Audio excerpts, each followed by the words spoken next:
സാഹിത്യവും പരിസ്ഥിതിയും എന്ന് പറഞ്ഞാൽ സാഹിത്യം കൈകാര്യം ചെയ്യാത്ത ഒരു വിഷയവുമില്ല. കാരണം എന്താ, മനുഷ്യൻ കൈകാര്യം ചെയ്യുന്ന എല്ലാ വിഷയവും സാഹിത്യവും കലയും കൈകാര്യം ചെയ്യണം, അല്ലെങ്കിൽ പിന്നെ ആരും വായിക്കില്ല. സാഹിത്യം വേണോ വേണ്ടയോ എന്നൊക്കെ ചോദ്യത്തിന് ഒരു അർത്ഥവുമില്ല. സാഹിത്യം ഏതെങ്കിലും രൂപത്തിൽ ലോകത്ത് നിലനിൽക്കും തന്നെ ഞാൻ കരുതുന്നത്. നിങ്ങളൊക്കെ സിനിമ ആണെന്നുണ്ടെങ്കിൽ ആ സിനിമയുടെ അടിസ്ഥാനം ഒരു സാഹിത്യമാണ്, ഒരു തിരക്കഥയാണ്, ഒരു കഥയാണ്, ഒരു സംഭാഷണമാണ്, ഒരു സാഹിത്യ പ്രവർത്തനമാണ്. സാഹിത്യ പ്രവർത്തനത്തെ നമുക്ക് കലയിൽ നിന്ന് വേർപെടുത്താൻ കഴിയില്ല. ഇപ്പൊ നേരത്തെ നമ്മുടെ സ്വാഗത പ്രസംഗത്തിൽ പറഞ്ഞതുപോലെ രേഖാചിത്രം എന്ന് നമ്മൾ പറയും. ഒരു ഒരു ഒരു സംഗതി നമ്മൾ കാണുന്നതിന് സിനിമയിൽ നമ്മളൊരു വിഷ്വൽ കാണുക, ആ വിഷ്വൽ അതിന് മുമ്പ് അത് എഴുതി വെച്ച ഒരാളുണ്ട്, ഇങ്ങനെ ഒരു വിഷ്വൽ നിങ്ങൾ കാണുമെന്ന്. അത് ഇപ്പൊ നേരത്തെ ശാകുന്തളത്തിലെ ശ്ലോകത്തെ കുറിച്ച് പറഞ്ഞതുപോലെ. അപ്പൊ തീർച്ചയായിട്ടും സാഹിത്യം, കല എന്നത് ജീവിതത്തിന്റെ മുഖം തന്നെയാണ്. ജീവിതത്തിലെ എല്ലാ വിഷയങ്ങളിലും അത് ആവശ്യം വരും. പലപ്പോഴും നമ്മൾ സാഹിത്യം വേണ്ട എന്ന് പറയുന്നത്, ഞാൻ എല്ലാ അധ്യാപകരോടും ബഹുമാനം കൊണ്ട് പറയുകയാണ്, സാഹിത്യം പഠിപ്പിക്കുന്നതിന്റെ കുഴപ്പമാണോ എന്ന് പരിശോധിക്കേണ്ടതുണ്ട് എന്നാണ് എനിക്ക് തോന്നിയിട്ടുള്ളത്. പലപ്പോഴും അത് മലയാളമോ ഇംഗ്ലീഷോ ഹിന്ദിയോ ഒന്നുമല്ല, ഭാഷ പഠിപ്പിക്കുമ്പോൾ നമ്മൾ എങ്ങനെയാണോ പഠിപ്പിക്കേണ്ടത് എന്ന് അധ്യാപകർ ചിന്തിക്കുക. കാരണം നമുക്ക് തന്നെ ഇപ്പൊ കുട്ടികളോട് ചോദിച്ചാൽ, നിങ്ങൾ അധ്യാപകരുടെ കുട്ടികളായിരുന്നപ്പോൾ ചിലർക്ക് ചില വിഷയം വളരെ ഇഷ്ടവും ചില വിഷയം തീരെ ഇഷ്ടമില്ലാത്തതും. അതിന്റെ കാരണം നമ്മൾ അന്വേഷിച്ചാൽ, പ്രത്യേകിച്ച് ഒരു 7, 8, 9, 10 ക്ലാസ്സുകളിൽ പഠിപ്പിച്ച ടീച്ചേഴ്സിനെ നമ്മൾ എടുത്താൽ ഏതാണ്ട് കാര്യം മനസ്സിലാവും. എനിക്ക് കണക്ക് തീരെ ഇഷ്ടമല്ല എന്ന് പറഞ്ഞ് കണക്ക് പഠിപ്പിച്ച മാഷ് അത്ര ഗുണമായിരുന്നില്ല എന്ന് ഞാൻ കണ്ടുള്ളൂ. എനിക്ക് മാത്തമാറ്റിക്സ് വളരെ ഇഷ്ടമുള്ള ഒരാളാണ്. അപ്പൊ ഏത് മാഷ് പഠിപ്പിച്ചാലും മാത്തമാറ്റിക്സ് ഇഷ്ടമുള്ള ഒരാളായിരുന്നു ഞാൻ. ഞാനൊരു 10ാം ക്ലാസ് 8ാം ക്ലാസ് ആയപ്പോൾ ഞാൻ 10ാം ക്ലാസ്സിലെ കണക്കൊക്കെ ചെയ്യുമായിരുന്നു, എന്റെ സ്വന്തം ഇഷ്ടപ്രകാരം. പക്ഷെ എനിക്ക് ഹിന്ദി ഇഷ്ടമല്ലായിരുന്നു, കാരണം ഹിന്ദി ഭാഷ അത്ര ഇഷ്ടമല്ലായിരുന്നു. അല്ലോളൂ, കണക്കിൽ 100 കിട്ടുമ്പോൾ ഹിന്ദി കട്ടിച്ചെങ്കിലും ജയിച്ചാൽ മതി എന്നുള്ള. അപ്പൊ ഞാൻ പറഞ്ഞത്, സാഹിത്യം പഠിപ്പിക്കുന്നതുമായി ബന്ധപ്പെട്ട് നിങ്ങളൊക്കെ അധ്യാപകരാണ്, ഞാൻ അധ്യാപനം ചെയ്തിട്ടേ ഇല്ല. എപ്പോഴും എനിക്ക് തോന്നിയിട്ടില്ല, അതായത് ഞാൻ എന്റെ സംസാരം മുഴുവനും ഒരു തിയറിയും ആസ്വദിച്ചല്ല, എന്റെ എംപിരിക്കൽ എന്ന് പറയില്ലേ, എന്റെ അനുഭവത്തിൽ നിന്നാണ് ഞാൻ സംസാരിക്കുന്നത്. കവിതയെ പറ്റി സംസാരിക്കുന്നതും, ഞാനൊരു സാഹിത്യ വിദ്യാർത്ഥിയല്ല, പക്ഷെ കവിത എങ്ങനെ ഉണ്ടാക്കിയ ഫീലിംഗ്. പലപ്പോഴും ഞങ്ങൾ വീട്ടിലിരുന്ന് നേരത്തെ പറഞ്ഞതുപോലെ കവിത ചർച്ച ചെയ്യുമ്പോൾ ചില കവിത കേൾക്കുമ്പോൾ കണ്ണുനിറയുന്ന ഒരാളാണ് ഞാൻ, ചില കവിത വായിക്കുമ്പോൾ കണ്ണുനിറയുന്ന ഒരാളാണ്. അത് അതിന്റെ ഒരു കവിത മാത്രമല്ല, കവിതയോ കഥയോ എന്തായാലും നമുക്കത് വായിക്കുമ്പോൾ നമ്മുടെ ഉള്ളിൽ ഒരു ചിത്രം വരികയും ആ ചിത്രം നമ്മുടെ ഉള്ളിൽ എവിടെയോ ചെന്ന് കൊള്ളുകയും ഉള്ളിൽ പോലെ തറയ്ക്കുകയും ചിലപ്പോൾ സന്തോഷിപ്പിക്കുകയും ഒക്കെ ചെയ്യാറുണ്ട്. നമുക്ക് എല്ലാവർക്കും അനുഭവം. നിങ്ങൾ എന്റെ മാത്രം അനുഭവം ഞാൻ പറഞ്ഞാൽ, ഇപ്പൊ പരിസ്ഥിതിയെ കുറിച്ച് പറയുമ്പോൾ നേരത്തെ മാഷോട് പറഞ്ഞു, പൗരാണിക കാലം മുതൽ തന്നെ മനുഷ്യൻ പ്രകൃതിയുമായുള്ള ബന്ധം, അത് വേദകാലം മുതൽ നമ്മൾ നോക്കിയാൽ വേദങ്ങളിൽ ഏറ്റവും കൂടുതൽ ആരാധനയുള്ളത് പ്രകൃതിയോടാണ്. വരുണനോട്, വായുവിനോട്, അഗ്നിയോട്, അങ്ങനെ നമുക്കറിയുന്നതും അറിയാത്തതുമായ പ്രകൃതിയിലെ കടലിനോട്. ഇതൊക്കെ ദേവന്മാരാണ് അല്ലേ? ഗ്രീക്ക് പുരാണത്തിലും ഇന്ത്യൻ പുരാണത്തിലും ഇതൊക്കെ ദേവന്മാരാണ്. ഇതിനൊക്കെ ദേവന്മാരോ ദേവതകളോ ഉണ്ട്. ഭൂമി ഒരു ദേവതയാണ്. അങ്ങനെ പഞ്ചഭൂതങ്ങൾ വേറൊരർത്ഥത്തിലുള്ള ഒരു ദൈവസങ്കല്പമാണ്. അപ്പൊ പ്രകൃതി എന്ന് പറയുന്നത് മനുഷ്യന് ഏറ്റവും അനുഭവവേദ്യമായ ഒന്നാണ്. കാരണം ഇപ്പോഴും നമുക്ക് മനുഷ്യനും പ്രകൃതിയും എന്ന 2 സാധനമായിരുന്നു. പി രമണീന്ദ്രന്റെ കവിതയിൽ പറഞ്ഞതുപോലെ വനവും ഞാനും രണ്ടല്ല, എന്റെ വനം തന്നെയാണ്. അച്ഛൻ പറഞ്ഞ കാര്യം അത് വളരെ ചിന്തിക്കേണ്ട കാര്യം. ഞാൻ ഇവിടെ വിഷയമില്ലാത്തതുകൊണ്ട് അത് പറയാത്തത്. മനുഷ്യനും ഭൂമിയും എന്ന് പറയുന്നത്, മനുഷ്യനും പ്രകൃതി എന്ന് പറയുന്നത് 2 അല്ല. ഞാനും എന്റെ കഴിയും എന്ന് പറയുന്ന പോലെ കാണേണ്ടി വരും, ഞാനും എന്റെ തലയും എന്ന് പറയുന്ന പോലെ കാണേണ്ടി വരും. ഞാനും എന്റെ തലയെന്ന് പറയാൻ പറ്റും. കാരണം എനിക്ക് വായു കിട്ടുന്നത്, വെള്ളം കിട്ടുന്നത്, ഭക്ഷണം കിട്ടുന്നത് ഈ ഭൂമിയിൽ നിന്ന്, പ്രകൃതിയിൽ നിന്നാണ് എന്നതുകൊണ്ട് ഞാൻ പിന്നെ വേറൊന്നില്ല. ഞാൻ പുറത്തേക്ക് വിടുന്ന വിഷവായു അല്ലെങ്കിൽ ഉച്ഛ്വാസവായു മുഴുവൻ വിടുന്നത് ഭൂമിയിലേക്ക്, അന്തരീക്ഷത്തിലേക്ക്. എനിക്ക് നല്ല ഓക്സിജൻ തരുന്ന അവിടുന്ന്. അപ്പോ മനുഷ്യനും പ്രകൃതിയും തമ്മിലുള്ള ബന്ധത്തിനെ കുറിച്ചുള്ള വലിയ ചർച്ചകൾ ആദിമകാലം മുതൽ സാഹിത്യത്തിലൊക്കെ ഉണ്ടായിട്ടുണ്ട്. അതിന്റെ താത്വികമായ വിശകലനങ്ങൾ വേറെ പലരും നടത്തിയിട്ടുണ്ട്. 1885 ഈ എംഗൽസ്, ഫ്രെഡറിക് എംഗൽസ്, അദ്ദേഹം രാഷ്ട്രീയക്കാരനായിട്ടാണ് നമ്മൾ അറിയപ്പെടുക. പക്ഷെ അദ്ദേഹത്തിന് വളരെ പ്രസിദ്ധമായ, ഇപ്പൊ വളരെ ചർച്ച ചെയ്യപ്പെടുന്ന പുസ്തകമുണ്ട്, പ്രകൃതിയിലെ വൈരുദ്ധ്യാത്മകത. മനുഷ്യനും പ്രകൃതിയും, നേരത്തെ അച്ഛൻ പറഞ്ഞതുപോലെ മനുഷ്യനും പ്രകൃതിയും തമ്മിലുള്ള ഇന്ററാക്ഷൻ അത് എങ്ങനെയാണ്, എവിടെയാണ്. മനുഷ്യൻ പ്രകൃതിയെ കുറിച്ച് കൂടുതൽ അറിവ് വരുന്നതോറും ആ ഇന്ററാക്ഷനിൽ കുറേശ്ശെ വ്യത്യാസം വന്നുകൊണ്ടിരിക്കും. അങ്ങനെയാണ് നമ്മളൊരു മൃഗത്തെ വളർത്തുമ്പോൾ മൃഗത്തെ കുറിച്ച് നമ്മൾ കൂടുതൽ അറിയുമ്പോൾ നമ്മൾ അതിലൂടെ ഇരിക്കണമെന്ന് പറഞ്ഞാൽ എങ്ങനെ പറഞ്ഞിരിക്കും, എങ്ങനെ നിൽക്കണം എന്ന് പറഞ്ഞ് നിൽക്കും എന്ന് പറഞ്ഞതുപോലെ ഈ പ്രകൃതി നമ്മളുമായിട്ടുള്ള ഇന്ററാക്ഷൻ എങ്ങനെയാണ്, അത് അത് സാഹിത്യത്തിൽ വലിയൊരു വിഷയമാണല്ല. മറ്റൊന്ന് കാൽപ്പനികമായ പ്രകൃതി കാണുമ്പോഴുള്ള സന്തോഷം. നേരത്തെ ശാകുന്തളത്തിലെ കാര്യം പറഞ്ഞതുപോലെ ശാകുന്തളം തുടങ്ങുന്നത് തന്നെ നമുക്കറിയാം, പ്രാണഭീതിയോടെ ഓടുന്ന ഒരു മാനിനെ കൊല്ലരുത്, അരുത് അരുത്, മാനിനെ കൊല്ലരുത് എന്ന് പറഞ്ഞുകൊണ്ടാണ് രാമായണം തുടങ്ങുന്ന പോലെ തന്നെ ശാകുന്തളത്തിലും വരുന്നത്. ഏറ്റവും പ്രസിദ്ധമായ സംഗതിയാണ്. ആശ്രമ മൃഗമാണ്, ആശ്രമ മൃഗത്തെ കൊല്ലാൻ പാടില്ല. ശകുന്തളയും ആ ആശ്രമത്തിലെ വനജോത്സ്നയും തമ്മിലുള്ള ബന്ധം ഒക്കെ വയലാറിന്റെ പാട്ടുകളിലൊക്കെ നമ്മൾ കേട്ടിട്ടുണ്ട്. മാനുമായിട്ടുള്ള ബന്ധം അങ്ങനെ തുടങ്ങിയാൽ കാളിദാസനെ സംബന്ധിച്ചിടത്തോളം കാളിദാസന്റെ ആ ഒരു വനത്തിൽ ജീവിക്കുന്ന ഒരു വനം എന്ന് പറയുന്നതിന് നമുക്കിപ്പോഴും ഒരു റൊമാൻറ്റിക് സങ്കല്പമാണല്ലോ വനം. നമുക്കിപ്പോഴും പ്രത്യേകിച്ച് നഗരത്തിൽ ജീവിക്കുന്ന ആളുകൾ ആ റൊമാൻറ്റിക് സങ്കല്പത്തിൽ എപ്പോഴും വനം, അതിലെ മൃഗങ്ങൾ, അതിലെ പക്ഷികൾ. ഇപ്പൊ മറ്റേ സിംഹത്തിന്റെ ജട പറിക്കുന്ന മാന്റെ കാര്യം പറഞ്ഞപോലെ സിംഹത്തിന്റെ ജട പറിക്കുന്ന ദുഷ്യത്തിന്റെ മകനെ കുറിച്ചൊക്കെ അതിൽ പറയുന്നുണ്ട്. ഞാൻ അതിനെ കുറിച്ചൊന്നും പറയുന്നില്ല. അതുപോലെ തന്നെ ഋതുസംഹാരം എന്ന് പറയുന്ന അദ്ദേഹത്തിന്റെ വളരെ പ്രസിദ്ധമായ പുസ്തകം 6 ഋതുക്കളെ കുറിച്ചും 6 ഋതുക്കളിൽ പ്രകൃതിയിൽ ഉണ്ടാകുന്ന വ്യത്യാസങ്ങളെ കുറിച്ചും പറയുന്നു. മേഘസന്ദേശം, കാളിദാസന്റെ മേഘസന്ദേശം ഒരു യാത്രയാണ്. ആ യാത്രയിൽ മുഴുവൻ കാണുന്നത് ഈ പ്രകൃതിയാണ്. അത് അങ്ങനെയല്ലാതെ പറയാൻ പറ്റില്ല. രാമായണമായാലും മഹാഭാരതമായാലും എഴുത്തച്ഛൻ രാമായണം എടുത്താൽ നിങ്ങൾ വായിച്ചാൽ, മലയാളം വായിച്ചാൽ, കടലിനെ കുറിച്ചൊക്കെ വർണ്ണിച്ചു തുടങ്ങിയാൽ, വനത്തെ കുറിച്ച് വർണ്ണിച്ചു തുടങ്ങിയാൽ, ആശയങ്ങളെ അത് വർണ്ണനയാണ്. അത് കാരണം വെച്ചാൽ നമ്മുടെ ജീവിതത്തിന്റെ ഒരു ഭാഗമാണത്. അതാണ് നമുക്ക് നമ്മുടെ ഒരു വേറെ തരത്തിലുള്ള എന്താ പറയാ, നമ്മളാണ്, നമ്മുടെ തന്നെയാണ് എന്ന് നമ്മളെ ബോധ്യപ്പെടുത്തുന്ന അന്നത്തെ ഒരു പരിസ്ഥിതി ബോധം എന്ന് നമുക്ക് അതിനെ പറയാൻ പറ്റില്ല. ഇത് നമ്മൾ പരിസ്ഥിതി എന്ന് പറയുന്നതും അന്ന് പരിസ്ഥിതി പറഞ്ഞ പോലെ പ്രകൃതി എന്ന് പറയുന്നത് രണ്ട് രീതിയിലാണ് ഞാനതിനെ കാണുന്നത്. കാരണം അതിന് വേറൊരു കാര്യമുണ്ട്. അന്ന് നമുക്ക് പ്രകൃതി നമ്മുടെ തന്നെ ഒരു ഭാഗമാവുകയും നമുക്ക് അതിനെ ആശ്രയിച്ച് നിലനിൽപ്പ് ആവശ്യമായി വരികയും ചെയ്യുന്ന ഒരു കാലത്താണ് നമ്മൾ അതിനെ കുറിച്ച് കാണുന്നത്. അതുകൊണ്ട് മഴ പെയ്യണം, വരുണന്റെ അനുഗ്രഹം വേണം, ഇന്ദ്രന്റെ അനുഗ്രഹം വേണം എന്നൊക്കെ നമ്മൾ പ്രാർത്ഥിക്കുന്നത് അതുകൊണ്ട് തന്നെയാണ്. അത് കഴിഞ്ഞാൽ പിന്നെ നമ്മൾ നമ്മുടെ തൊട്ടടുത്ത് തമിഴ് സാഹിത്യത്തിൽ ഒക്കെ നോക്കിയാലും സംഘകാല കവിതകളടക്കം ഞാനൊരു ഐന്ദണികൾ എന്ന് പറഞ്ഞ് ഭൂമിയെ വിഭജിക്കുന്ന 5 തരത്തിൽ ഭൂമിയെ വിഭജിക്കുന്നുണ്ട്. ഐന്ദണികൾ തമിഴ് സാഹിത്യത്തിൽ അറിയുന്നവർക്കറിയാം. ബാരൽ ലാൻഡ് എങ്ങനെയാണ്, അത് ഈ പറയുന്നതുപോലെ പാലൈ, മരുതം, കുറിഞ്ചി, നെയ്തൽ, മുല്ലത്തിണൈ, അങ്ങനെ ഭൂമിയെ കാണുന്നത് തന്നെ മല, കാട്, കൃഷിഭൂമി, വരണ്ട ഭൂമി, കടൽ തീരം, ഇങ്ങനെ വ്യത്യാസപ്പെട്ടിട്ടാണ്. എന്ന് പറഞ്ഞാൽ അതിനനുസരിച്ചാണ് ജലപധികാരത്തിലൊക്കെ വരുമ്പോൾ നമുക്ക് ഓരോ കടന്നു പോലും തരത്തിൽ കൃഷിയെ കുറിച്ചും അതിൽ പറയും, സസ്യങ്ങളെ കുറിച്ച് അതിൽ പറയും. അപ്പൊ ഇങ്ങനെ പ്രകൃതിയായിട്ട് അങ്ങനെ ബന്ധപ്പെടാതെ പോകാൻ പറ്റില്ല. പിന്നെ നമ്മുടെ പാട്ടുകൾ നമ്മള് വടക്കൻ പാട്ടൊക്കെ കേൾക്കാത്ത ആരും ഉണ്ടാവില്ല അല്ലെ? കൊന്നത്ത് കുന്നയും പൂത്ത പോലെ, വയനാടൻ മഞ്ഞൾ കുറിച്ച പോലെ. ഒരു സ്ത്രീയുടെ പുരുഷന്റെ സൗന്ദര്യം പറയുന്നത് പ്രകൃതിയിലെ ഓരോ സാധനങ്ങളെ ബന്ധപ്പെടുത്തിക്കൊണ്ട്. അങ്ങനെ നമുക്ക് സൗന്ദര്യം പറയാൻ പറ്റുള്ളൂ അല്ലെ? സൗന്ദര്യം എങ്ങനെയാ പറയുക? മാനിന്റെ കണ്ണാണ് എന്നൊക്കെയാണ് നമ്മൾ പറയുക. അങ്ങനെ അപ്പൊ എന്ന് വെച്ചാൽ നമുക്ക് നമ്മുടെ ഒരു റെഫറൻസ് പോയിന്റ് ആയി പ്രകൃതിയെ നിർത്തുക. അതാണ് നമ്മുടെ റെഫറൻസ്.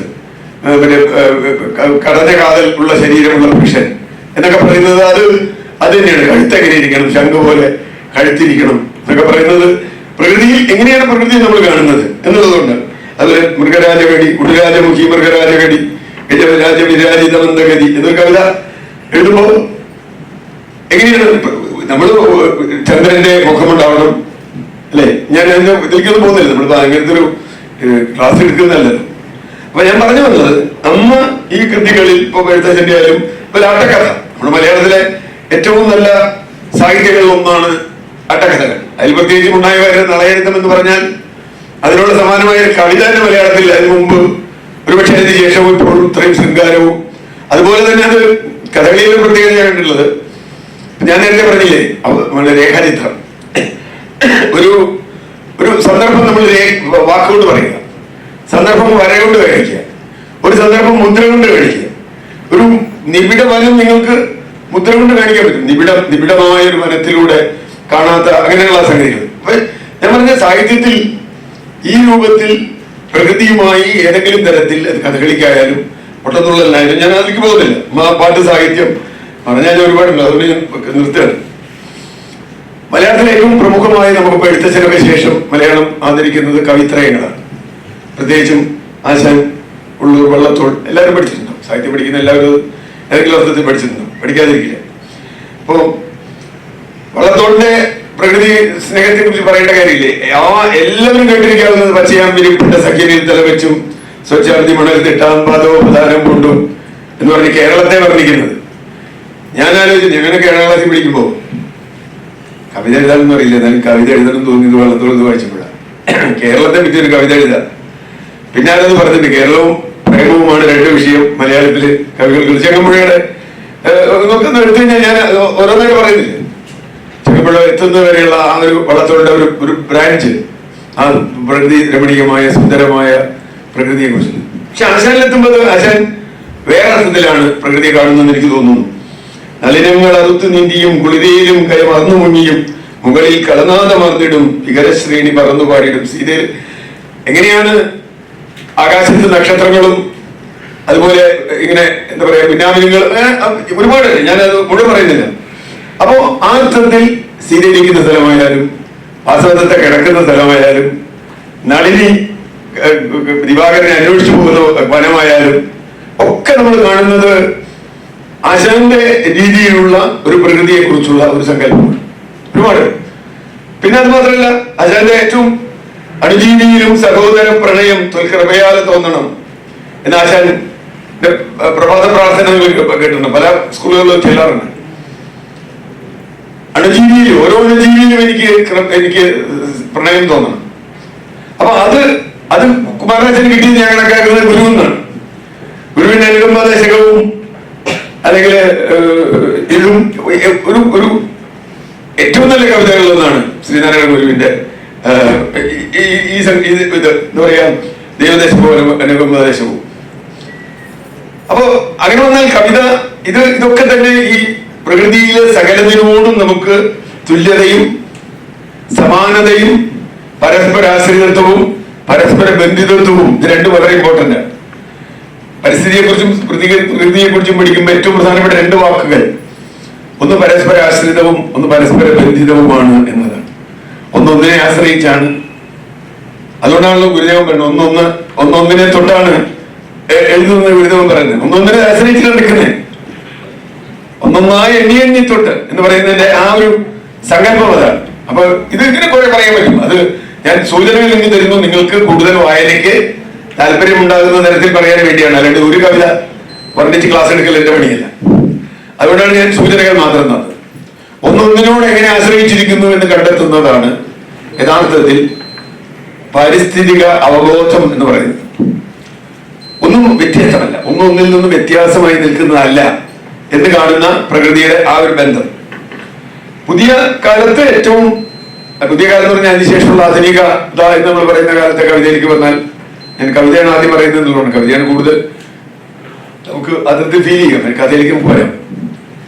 വൈലോപ്പിള്ളി, പൊതുവെ വൈലോപ്പിള്ളിയെ പറ്റി നമ്മൾ പറയുന്നത്, വൈലോപ്പിള്ളി ആധുനികതയുടെ കവിയാണ്. വൈലോപ്പിള്ളി ജലസേചനം എഴുതിയിട്ടുണ്ട്, വൈലോപ്പിള്ളി മലതുറക്കൽ എഴുതിയിട്ടുണ്ട്. അങ്ങനെ കുറെ കാര്യങ്ങൾ. സർപ്പക്കാട് എന്ന് പറയുന്ന വൈലോപ്പിള്ളിയുടെ വളരെ പ്രസിദ്ധമായ ഒരു കവിതയുണ്ട്. സർപ്പക്കാട് വെട്ടി വെളിച്ചം കൊണ്ടുവരുന്ന ആ ഒരു വൈലോപ്പിള്ളി പൊതുവെ നമ്മൾ ആഘോഷിക്കപ്പെടാറ്. പക്ഷെ ആ വൈലോപ്പിള്ളി അല്ല ഞാൻ കാണുന്ന വൈലോപ്പിള്ളി എന്നാണ് എനിക്ക് തോന്നിയിട്ടുള്ളത്. ഒരുപാട് സാഹിത്യം തർക്കിച്ചേക്കാം. കാരണം അതേ വൈലോപ്പിള്ളി തന്നെയാണ് സഖ്യന്റെ മകൻ എന്ന് പറയുന്ന വളരെ പ്രസിദ്ധമായത്. ഇപ്പൊ നേരത്തെ അച്ഛൻ പറഞ്ഞൊരു കാര്യമുണ്ട്, ഉത്സവ പറമ്പിൽ നിൽക്കുന്ന ആനയ്ക്ക് താൻ നിൽക്കുന്നത് തന്റെ ജന്മപ്രദേശമായ കാട്ടിലാണ് എന്ന് തോന്നുകയും, അതിന് വേറെ പല വ്യാഖ്യാനങ്ങളും ഉണ്ടോ, ഞാൻ ഇതൊന്നും പോകുന്നില്ല, ഞാൻ അതിന്റെ ഒരു പാരിസ്ഥിതിക വ്യാഖ്യാനം മാത്രമാണ് പറയുന്നത്. കാട്ടിലാണ് നിൽക്കുന്നതെന്ന് തോന്നുകയും അവിടെ കാണുന്ന പഴക്കൊലയും അല്ലെങ്കിൽ ഇതും പന്തങ്ങളും ഒക്കെ അതിന് കാട്ടിലുള്ള എന്തോ ഒന്നുമായി താരതമ്യപ്പെടുത്തുകയും അങ്ങനെ അവിടെ മുഴുവൻ അടിച്ച് തകർത്ത് ആ ഉത്സവപ്പറമ്പാകെ അടിച്ചു കുളമാക്കി. വലിയ കവിതയാണ്, അല്ല ഗംഭീരമായ കവിതയാണ്. അതിന് ഓരോ കൽപ്പനകളും നമ്മൾ പറയേണ്ടത്. അത് കഴിഞ്ഞിട്ട് ഇതിനെ വെടിവെച്ചു വന്നു കഴിയുമ്പോ ഈ ആന അലറും. ആന അലറി കഴിയുമ്പോ മാറ്റൊലി കൊണ്ടിട്ടുണ്ടാകും ആ ശബ്ദം സഖ്യന്റെ മകനാണ്. അപ്പോ അദ്ദേഹം പോകുന്ന സ്ഥലത്ത് നിന്നുള്ള ആ ശബ്ദമാണ് അവിടുന്ന് അച്ഛൻ സഖ്യൻ മാറ്റൊലി കൊണ്ടിട്ടുണ്ടാവാം ആ ശബ്ദം എന്ന് പറയുന്നത്. അതുപോലെ അദ്ദേഹത്തിന്റെ വേറൊരു കവിതയാണ് മറ്റേ എണ്ണപ്പുഴുക്കൾ. നേരത്തെ പുഴുവിന്റെ കാര്യം പറഞ്ഞപ്പോ എണ്ണപ്പുഴുക്കൾ എന്ന് പറഞ്ഞ കവിത വായിച്ചിട്ടുള്ളവർക്ക് അറിയാം, നിങ്ങൾ വായിക്കണം. അവരെ കുട്ടി അമ്മയും തമ്മിലാണ്. പുഴുവിനെ നീങ്ങാണ്, കുട്ടി പുഴുവിനെ കൊല്ലാൻ ചെയ്യില്ല. കുട്ടി പുഴുവിനെ കൊല്ലാൻ അതിന് പുറത്തേക്ക് നല്ല എണ്ണമയാണ്, കാണാനൊരു രസമൊക്കെ ഉണ്ട്. അമ്മ പറയും, ഉണ്ണി നീ ദ്രോഹിക്കരുത്. ചിറ്റൂര് അപ്പൻ എണ്ണ ആടുവാൻ എണ്ണ കൊണ്ടുപോകും പുഴുവത്രേ. കുട്ടിയുടെ അത് കുട്ടിയാണ്. ചിറ്റൂര് കലൂരാണല്ലോ ഇദ്ദേഹത്തിന്റെ സ്ഥലം, വെല്ലുവിളിയുടെ സ്ഥലം. അപ്പൊ ചിറ്റൂര് അമ്പലം എന്ന് പറഞ്ഞാൽ നമ്മുടെ ഈ ചിറ്റൂര് അമ്പലത്തിലേക്ക് എണ്ണ കൊണ്ടുപോകുന്ന പുഴുവാണത്. അതുകൊണ്ട് അതിനെ ദ്രോഹിക്കരുതെന്ന് പറയും. അപ്പൊ വെല്ലുവിളി പറയും,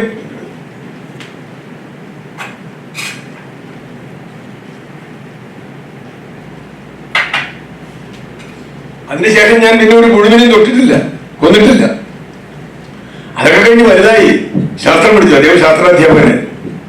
ശാസ്ത്രം പഠിച്ചപ്പോൾ മനസ്സിലായത് ചിറ്റൂരപ്പൻ എണ്ണ കൊണ്ട് ഒന്നൊന്നുമില്ല, ഇത് ഒരു പുഴുവിന്റെ പുഴുപ്പയാണ്. അല്ലൊരു ഇതിന്റെ അത് നാളെ വലുതായ അതൊരു ചെറിയ ബട്ടർഫ്ലൈ ആയിട്ട് വരാൻ വഴിയുണ്ട്. പക്ഷെ അതുകൊണ്ടാണെങ്കിൽ പോലും അദ്ദേഹം പറഞ്ഞു, പിന്നെ ഞാൻ കൊന്നിട്ടില്ല. കാരണം ആ ചിത്രശലഭം നമുക്ക് ആവശ്യമുണ്ട്. ഈ വിഭവലായി വിഭവം വന്നാൽ പിന്നെ ചിത്രശലഭം ഉണ്ടാവില്ല. അപ്പൊ ചിത്രശലഭം അതാണ് ഞാൻ നേരത്തെ പറഞ്ഞത്, ഒരു Inter connectedness and Inter dependence. ഒരുപക്ഷെ നമ്മള് ആദ്യം പ്രകൃതിയെ ദൈവത്തിന്റെ ഭാഗമായി, ദൈവത്തിന്റെ ഭാഗമായി കണ്ടിരുന്നുവെങ്കിൽ നാം പതുക്കെ അത് നമ്മുടെ തന്നെ ഭാഗമായി കാണുന്ന ആ ശാസ്ത്രബോധത്തിലെ ആ മാറ്റം കവിതയിൽ വളരെ കൃത്യമായി പ്രകടമാവുകയാണ്. ശാസ്ത്രത്തിൽ അങ്ങനെ തന്നെയാണ്. ഒരു കാലത്ത് നമുക്ക്, ഞാൻ എഞ്ചിനീയറാണ്, ഏറ്റവും കൂടുതൽ പ്രകൃതി വിഭവങ്ങൾ എത്ര വേഗം എടുക്കാം അതാണ് എഫിഷ്യൻസി എന്ന് കണ്ടിരുന്ന ആളുകൾ ഇപ്പൊ നമുക്ക് മനസ്സിലായി അങ്ങനെ എടുക്കാൻ പറ്റില്ല.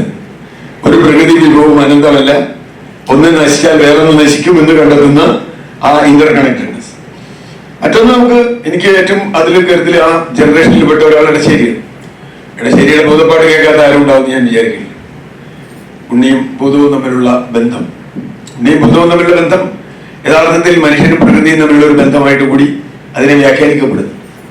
നമുക്കറിയാം, ഉണ്ണിയെ രാവിലെ അമ്മ കുളിപ്പിച്ച് കുടുംബയൊക്കെ കെട്ടിച്ച് എഴുത്താണി ഓലയും കൊണ്ട് പള്ളിക്കൂടത്തിലേക്ക് പോകുന്നു. പള്ളിക്കൂടത്തിലേക്ക് പോകുന്ന വഴിക്ക് വലിയ കുന്ന് കയറി ഇറങ്ങണം. കുന്നിന്റെ താഴെ ഭൂതൻ ഒളിച്ചിരിക്കുന്നു.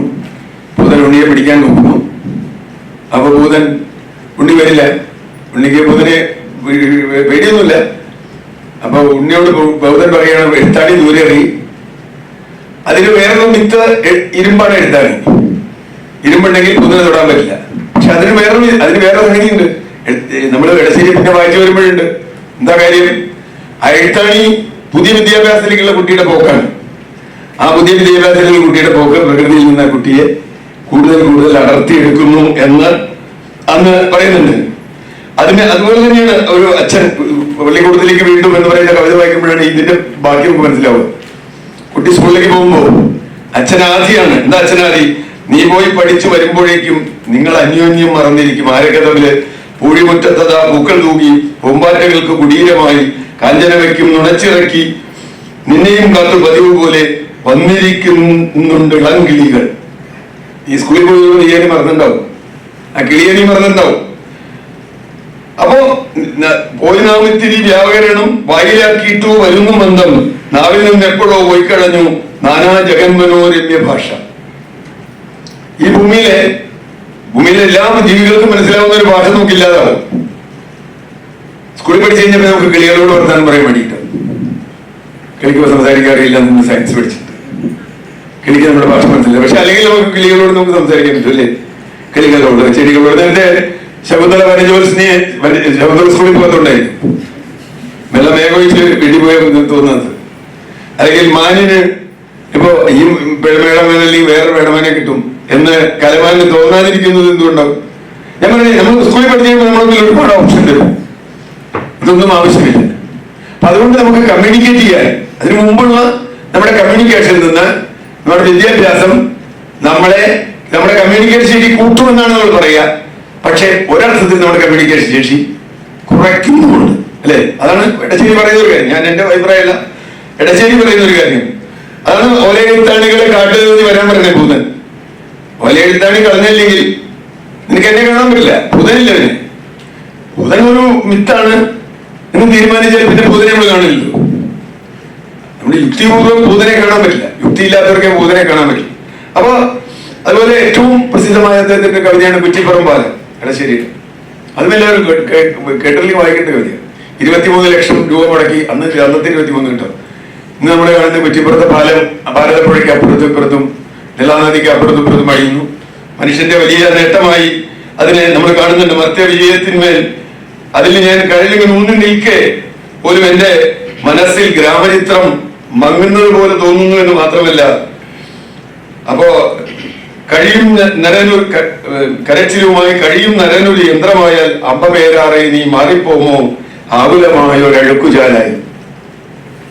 ഈ പാലം വന്നു കഴിഞ്ഞാൽ തോണി ഉണ്ടാവില്ല. തോണിയില്ലെങ്കിൽ പിന്നെ വെള്ളം ആവശ്യമില്ല. വെള്ളം അഴുക്കായാലും കുഴപ്പമില്ല, എല്ലാവരും കുളിക്കുന്നുണ്ടാവില്ല. പുഴ നമ്മൾ മറികടക്കുക, പുഴ കടക്കുന്നതിന് പകരം പുഴ മറികടക്കുകയാണ്. പുഴ മറികടക്കുമ്പോൾ പുഴ ആവശ്യമില്ല, ഒരു കുഴിയുള്ളവർ ആ കുഴി മറികടക്കാൻ പാലം മതി. പക്ഷെ പുഴ എന്തുണ്ടാവും? പുഴ ആകുലമാകൂ അഴുക്കുചാലായി. ഇപ്പൊ നദി അഴുക്കുചാല എന്നുള്ളത് പ്രത്യേകിച്ച് പറയേണ്ട കാര്യത്തില്ല. കേരളത്തിൽ 44 നദികളും അഴുക്കുചാലുകൾ മാത്രമാണ് എന്നൊരു മതി. അതുപോലെ അദ്ദേഹത്തിന്റെ ഒരു കവിതയിൽ അത് എഴുതുന്നത്, ആമുഖം എഴുതുന്നത്, ഞാൻ വനമഹോത്സവക്കാർക്ക് വനമഹോത്സവം നടത്തിയപ്പോ അതിൽ പരസ്യം കൊടുക്കാൻ അദ്ദേഹം പറഞ്ഞു. പരസ്യം എഴുതുമ്പോൾ വലിയ ബുദ്ധിമുട്ടാണ്. സാധാരണ നമ്മുടെ ഉള്ളിലുള്ളതല്ല പരസ്യം എഴുതുക. ഈ സ്വർണ്ണം നല്ലതാണ്, ഈ സോപ്പ് നല്ലതാണ്, ഇത് ആരോഗ്യത്തിന് നല്ലതാണെന്ന് പറയുമ്പോൾ ഉള്ളിൽ ഈ പറയുന്നത് വിശ്വസിക്കുന്നില്ല. നമുക്കറിയാലോ അതൊക്കെ അല്ലേ. ഒരു ഡ്രിങ്ക് കുടിച്ചാൽ 6 അടിക്കാൻ പറ്റുന്ന ധോണി പറഞ്ഞാലും നമുക്കറിയാലോ ധോണി അത് കുടിക്കുന്നില്ല എന്ന് പറയുന്നത്. പക്ഷേ ഇവിടെ ഞാൻ എന്റെ അനുഭൂതികളെ ആവിഷ്കരിക്കുന്ന പരസ്യം എഴുതാനും നല്ല രസമുണ്ടെന്നാണ് കവി പറഞ്ഞത്. വനമഹോത്സവത്തിന് ഒരു കഥ ഞാൻ വായിക്കുന്നില്ല, പച്ചത്തണലും കൊത്തിയെടുത്തിട്ട് അത് ഞാൻ നീണ്ട കവിതയാണ്, അത് ഉണ്ട്. അതിനുശേഷം യഥാർത്ഥത്തിൽ വേറെ ഒരുപാട് കവികളുണ്ട്, എല്ലാവരും പറയാൻ ഇവിടെ നേരില്ലാത്തതുകൊണ്ട് എനിക്ക് വളരെ പെട്ടെന്ന് പരിചയമുള്ളതും ഞാൻ ഇന്നലെ രാത്രി ബാംഗ്ലൂരിൽ നിന്ന് വന്നത്. അപ്പോൾ എനിക്ക് അടിക്കാൻ കഴിഞ്ഞ എന്റെ ഓർമ്മയിൽ വരാൻ കഴിഞ്ഞ കാര്യങ്ങൾ മാത്രമേ എനിക്ക് അറിയാൻ പോലും പറ്റിയില്ല. അപ്പോ ആധുനിക കാലത്ത് എന്ന് പറഞ്ഞാൽ ആധുനികത എന്ന് നമ്മൾ പറയുന്ന ആധുനികതയോ അല്ലെങ്കിൽ ഉത്തരാധുനികതയോ നമുക്ക് എന്ത് കാര്യം പറയാം. അത് തിരുവൊക്കെ സാഹിത്യ താല്പര്യങ്ങൾ ചെയ്യട്ടെ. ഞാൻ കാണുന്നത് പിന്നത്തെ ഒരു ജനറേഷൻ എന്ന് പറയുന്നത് അപ്പോഴേക്കും ലോകത്ത് തന്നെ പാരിസ്ഥിതികമായ അവബോധം, ശാസ്ത്രാവബോധം വളരെ വന്നിരിക്കുന്നു. പ്രത്യേകിച്ചും 1970-കൾ ലോകത്തുണ്ടാക്കിയ വലിയൊരു മാറ്റമുണ്ട്. 70-ന്റെ ആദ്യത്തിലാണ് ലോകത്ത് സയന്റിസ്റ്റുകൾ തന്നെ ഏറ്റവും പ്രസിദ്ധമായ ഒരു രേഖ പുറത്തിറക്കുന്നത്, ലിമിറ്റ്സ് ഓഫ് ഗ്രോത്ത് എന്ന് പറയുന്നത്, വളർച്ചയുടെ പരിമിതി. ആയിരക്കണക്കിന് ശാസ്ത്രജ്ഞന്മാർ UN നിയോഗിച്ച് അവർ കൂടിയിരുന്നിട്ടാണ് വളർച്ചയ്ക്ക് പരിമിതി ഉണ്ടെന്നും ഇന്നത്തെ രൂപത്തിൽ ഈ വളർച്ച, ഈ ഗ്രോത്ത് എന്ന് പറഞ്ഞ ഒരു നെഗറ്റീവ് മീനിങ് ഉണ്ടല്ലേ. ശരീരത്തിൽ എവിടെയെങ്കിലും ഗ്രോത്ത് വന്നാൽ നമ്മൾ അത്ര നന്നായിട്ടല്ല കാണും. ശരീരം മൊത്തം ഗ്രോ ചെയ്യുകയാണെങ്കിൽ കുഴപ്പമില്ല, എവിടെയെങ്കിലും ഒരു ഭാഗം ഗ്രോ ചെയ്താൽ അത് രോഗമാണ്. ഇപ്പൊ രോഗത്തിന് സംഭവിച്ചുകൊണ്ടിരിക്കുന്ന രോഗമാണ്. ശരീരത്തിൽ ലോകത്ത് ഗ്രോത്ത് ഉണ്ടാകും, പക്ഷെ ഗ്രോത്ത് ഒരു ഭാഗം മാത്രം, വേറെ ഭാഗത്ത് അതിനനുസരിച്ച് ഡീഗ്രോത്ത് ഉണ്ടാവും, അല്ലെങ്കിൽ നാശമുണ്ടാവും. അത് ഉണ്ട് എന്ന് കണ്ടെത്തിയത് 1970-ലാണ്. അതിനുശേഷമാണ് 72-ൽ സ്റ്റോക്ക്ഹോമിൽ കോൺഫറൻസ് വെക്കുന്നതും പാരിസ്ഥിതികമായ മുന്നേറ്റങ്ങളുടെ ചരിത്രം. ഞാനൊരു പാരലായി പറയുന്നതിന്റെ കാര്യമാണ്, ഇത് രണ്ടും തമ്മിലുള്ള ബോധ്യമാണ്. അത് കണ്ടിട്ട് ആരെങ്കിലും ലിമിറ്റ്സ് ഓഫ് ഗ്രോത്ത് വായിച്ചിട്ട് ഇവിടെ കവിത എഴുതിയെന്നല്ല എന്നർത്ഥം. പക്ഷേ ആ അറിവ്, ആ ബോധം, ഒരു അവബോധം എന്ന് വേണമെങ്കിൽ പറയാം. കവികൾ ഋഷികളാണെന്നാണല്ലോ പറയാ. ചിലപ്പോൾ ഒരു പക്ഷെ മുൻപ് കാണുന്ന ആളുകളാണ് കവികൾ എന്നും പറയാറ്. അങ്ങനെ വന്ന കവികൾ ഒരു വലിയ വിഭാഗം കൂടി. അതിലെനിക്ക് തോന്നുന്നു ആദ്യത്തെ ആൾ അയ്യപ്പ പണിക്കരാണ്. അയ്യപ്പ പണിക്കരുടെ വളരെ പ്രസിദ്ധമായ, ഞങ്ങൾ നെറ്റിൽ കിട്ടും, കാടവിട മക്കളെ, മേടവിട മക്കളെ, കാട്ടുപുൽത്തകിഴിയുടെ വേരവിട മക്കളെ, കാട്ടുപൂഞ്ചോലയുടെ കുളിരവിട മക്കളെ, കാറ്റുള്ളുന്ന പൂങ്കാവയുടെ മക്കളെ അങ്ങനെ ചോദിക്കുന്ന കുട്ടിക്കരിങ്കുയിൽ കുവിത്തിമർക്കുന്ന കുട്ടനാടൻ കുഞ്ചി എവിടെന്റെ മക്കളെ, അങ്ങനെ ചോദിച്ചു വന്നിട്ട് ഫാക്ടറി പുകയറിഞ്ഞ് ആസ്മാവലിക്കാത്ത ഒരു ഓക്സിജൻ വീശുന്ന നാടവിട മക്കളെ, ഞാൻ കൊച്ചിയിലാണ് ജീവിക്കണം, തീർത്ഥാടകർ ചേർന്ന് ശാസ്ത്രകരി കൈവിരൽ തുമ്പാൽ നയിക്കുന്ന തീർത്ഥാടകർ ചേർന്ന നാടവിട മക്കളെ, പത്തിരി കറികൂട്ടി മണവാട്ടി നുണയുന്ന ഒരൊപ്പനകൾ പാടുന്ന നാടവിട മക്കളെ എന്ന് പറഞ്ഞാൽ അതിങ്ങനെ വലിയൊരു കവിതയാണ്, വലിയൊരു കവിത.